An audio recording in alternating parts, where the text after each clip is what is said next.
Alright, last week we took a brief look at ND filter stacking for shooting in bright daylight. I showed you some footage I took in the midday sun shooting with a wide open aperture and how I used a bunch of stacked ND filters, 3 of which were placed on a step-up ring to help me maintain a shallow depth of field. I completely neglected the fact that I have a circular polarizer to play with, so in this very short video, we'll look at what our footage can look like if we were to add a circular polarizer to the mix and how or why this would be useful and in which scenarios it could be most beneficial. Now, before we move on, this is not pro advice I'm giving. I believe that what we really should be doing is using a diffuser to soften the sunlight hitting our subjects.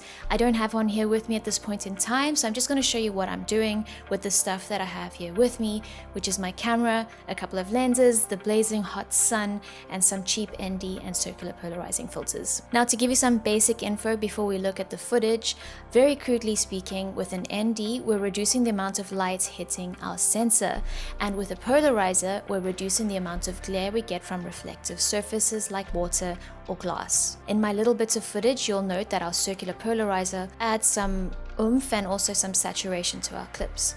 Also, with a circular polarizer, you can gradually change the amount of polarizing effect we get, like on the sky, for example, as I twist the filter like this. Okay, we have some outdoor footage, and this is what it looks like with our ND stacked to reduce 9 stops of light at f1.7 on a micro four thirds system. For full details of what I did here, feel free to check out that video linked above and down below if that's something you might be interested in. Note how I intentionally shot some footage that will include reflective surfaces to run our basic tests. Here I'm spinning around in the sun, which as I spin is behind me, in front of me, and at varying angles, including 90 degrees. Now, straight off we can note that the CPL will bring back some saturation and add some vibrance, and we will remove the haze we saw before adding it, or just a little bit. This will often be most apparent in things that are blue like the sky and some water scenes like this pool, and this is due to the tint on the glass. In the case of reflective surfaces like glass or water, you'll find that we have brought back the clarity within the surfaces, and you could say that the circular polarizer can help retrieve some detail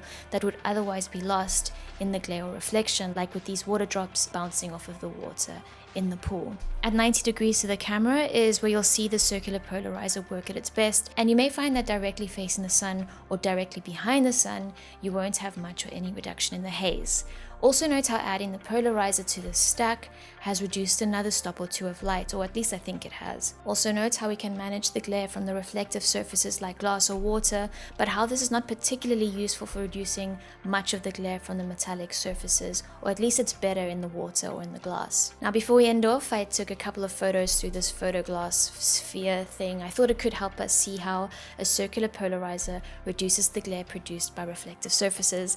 Note here how the polarizer doesn't really affect the light shining off the soft surfaces here like the towel, but how there is an effect on the glass sphere even with the varnished wooden table as well. In these examples, the difference is apparent but also pretty subtle. I wanted to get some examples in a brighter environment, but I learned the hard way that this sphere is like a magnifying glass in the sun, and I ended up burning and smoking my finger, literally. So this is as much brightness as you'll get from me with the sphere of death. Okay, that's it for today, folks. A very brief, basic, and simple look at ND filter stacking with the circular polarizer. If you found this video helpful, useful, entertaining, feel free to give it a thumbs up if that's something that you do. Share, subscribe if that's something you might be interested in doing, all that good stuff. As always, thank you so much for watching. I sincerely appreciate you taking the time to be here.